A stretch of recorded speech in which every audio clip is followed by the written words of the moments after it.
আমি অনেকটা সময় নিয়ে সহজ করলাম নিজেকে। চোখের পানি মুছে বলতে থাকি, সবাই নিজ নিজটা বলে গেলে আমার পক্ষের কিছুই শুনলে না। শিলা আপুর ফোনে একদিন একটা অপরিচিত নাম্বার থেকে কল আসে। আমি দেখি নাম্বার সেভ নেই, তাই দ্রুত ফোন ধরতে লাইন কেটে যায়। তার পরপরই একটা মেসেজ আসে, হাই বিউটিফুল। মেসেজের ধরন দেখে কোনোমতেই ভাবা সম্ভব না যে শিলা আপুর পরিচিত কেউ। তাছাড়া নাম্বারটাও সেভ নেই, আর আজকাল অনেকেই মেয়েদের নাম্বার পেলেই হেন তেন মেসেজ, কলের বন্যা শুরু করে। আমি সেরকই কিছু একটা ভেবেছিলাম, বিন্দুমাত্র ধারণা ছিল না ওটা শিলা আপুর বয়ফ্রেন্ড। আপু কখনো এই বিষয়ে আমার সাথে কথাও বলেনি। কিভাবে বুঝতাম? আমি তখন সবে কৈশোরে পা দিয়েছি। উৎফুল্ল, চঞ্চল মন কৌতূহলবশত মেসেজের রিপ্লাই দিই। এরপর কিছুদিন আপুর ফোন থেকে মেসেজেই যোগাযোগ হয়। কিন্তু আপু যদি জেনে যায়, তবে বাড়িতে সবাইকে বলে দিতে পারে। সেই ভয়ে আমি সেই অপ্রত্যাশিত প্রেমিককে বলে দিই, আমি মেসেজ না করলে যেন উনি না করেন। তাই হয়। সেভাবেই চলতে থাকে আমাদের রিলেশন।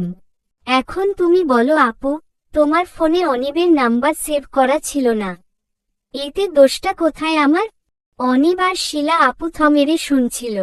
এবার আপু বলে উঠল, আমাদের পরিবার সম্পর্কে তোকে নতুন করে বলে বোঝাতে হবে। জানিস না কেমন কঠোর। সেভ করে কি বিপদে পড়তাম নাকি? কে জানে তলে তলে তুই এত পাকনা হয়েছিস, আমার সব কেড়ে নিলি। অনিব এবার বললেন, তুমি যে সত্যি বলছো তার কি গ্যারেন্টি আছে? আমি আবেগান্বিত হয়ে বললাম, আমাকে এখনো চিনলেন না? ভুলে গেলেন নিজের পাখিকে? কোনটা ঠিক বুঝবো, শিলা আপুর সাথে যে সম্পর্কে ছিলেন সেটা নাকি আমারটা? অনিব তাচ্ছিল্য হেসে বললেন, পাখি আমি শিলাকে ডাকতাম, তোমাকে শিলা ভেবেই ওই নামে সম্বোধন করেছিলাম। আমার ভালবাসার পুরো অধিকার কেবল শিলার ছিল। তোমার অস্তিত্ব এসবে কোথায়, নিজেই ভেবে দেখো। আমি কিছু বলতে যাবার আগেই শিলা আপু বাধা দিল।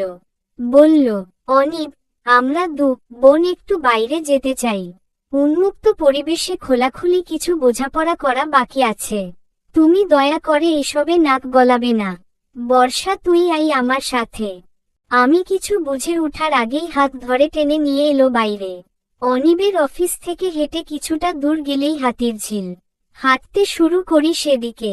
আমার এক হাত শক্তভাবে ধরে টেনে নিয়ে যাচ্ছে শিলা আপু। সেখানে গিয়ে জনে বসি। কিছুক্ষণ কারো মুখে কথা ফুটল না। এদিকে অজানা কারণে শঙ্কিত আমার মন। নতুন কি বলতে এনেছে শিলা আপু? এমন কি আছে যা অনিবের সামনে বলা গেল না?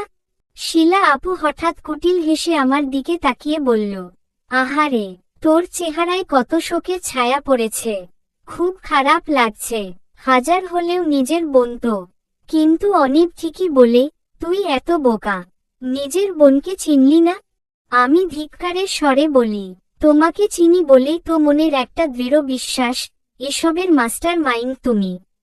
অনিবকে যখন এতই ভালোবাসতে, তাহলে সামনাসামনি ওর সাথে কথা বলে সব ক্লিয়ার করনি কেন? আমার কাঁধে সব দোষ চাপিয়ে বলতে কি হয়েছে, কেন বলনি? তুই আমার বোন, তোর উপর দোষ দেই কিভাবে বল? এত ভালো তুমি না আপু। এবার খোলাভাবে বলো তো কিভাবে কি হলো? শিলা আপু হেসে বলতে লাগলো, শুধু তোকেই বলছি, এসব আবার অনিবের কানে ঢালতে যাস না, কারণ তোকে বিশ্বাস করবে না। আচ্ছা শোন তাহলে, অনিবকে ভালোবাসি বললে কথাটা ভুল হবে। আমি জাস্ট পছন্দ করতাম ওকে। এমন একটা ছেলে অল্প বয়সে বয়ফ্রেন্ড হিসেবে কে না চাইবে? আমিও চেয়েছিলাম, তবে হাজবেন্ড হিসেবে নয়। অনিব শুরু থেকেই ওর পুরো বায়োডেটা আমার কাছে গোপন করেছে। আমার অনেক স্বপ্ন ছিল, বড় গাড়ি, বাড়ি থাকবে, এক কথায় পয়সাওয়ালা কাউকে বিয়ে করব। তুই হয়তো ভাবছিস, অনিবের সবই তো আছে। সেটা তুই জানিস, এখন আমিও জানি। কিন্তু তখন তো জানতাম না। মধ্যবিত্ত, চাকরির জন্য দুয়ারে দুয়ারে ঠোকর খেয়ে বেড়ানো ছেলেকে কে চাই বিয়ে করতে? অনেকদিন থেকেই কেটে পড়ার ধান্দায় ছিলাম। তুই আমার পথ হালকা করে দিলি। শুরুতেই আমি টের পেয়েছিলাম যে তুই আমার ফোনে কিছু একটা করিস। এরপর অনিবের সাথে আমার আলাপ কম হওয়া শুরু হয়, কারণ তুই আমার অনুপস্থিতিতে ওর সাথে কথা বলতি। সব মিলিয়ে ঘাপলা বুঝতে পেরে আমি তোদের পথ আরও সুগম করে দেই। আমি জানি এতে তোর বা অনিবের কারোর দোষ নেই, তোরা হলি আমার বলির পাঠা। আমি সেই তাল ধরে অনিবের সাথে ব্রেকআপ করি। ওইখানেই করি জীবনের সবচেয়ে বড় ভুল। অনিব তার ভালো নাম দিয়ে বিয়ের প্রস্তাব পাঠায় আমার জন্য। আমি না করে দেই, কারণ কিছুদিন শোকের নাটক চালু রাখতে চেয়েছিলাম। হঠাৎ অনিব যদি দেখে আমি ব্রেকআপ করেই বিয়ে করছি, তাহলে তুমুল কাণ্ড ঘটিয়ে বসত।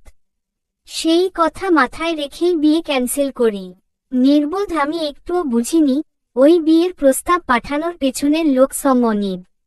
এরপর আল্লাহর অশেষ কৃপায় আমার পরবর্তীতে ভালো ঘরেই বিয়ে হলো।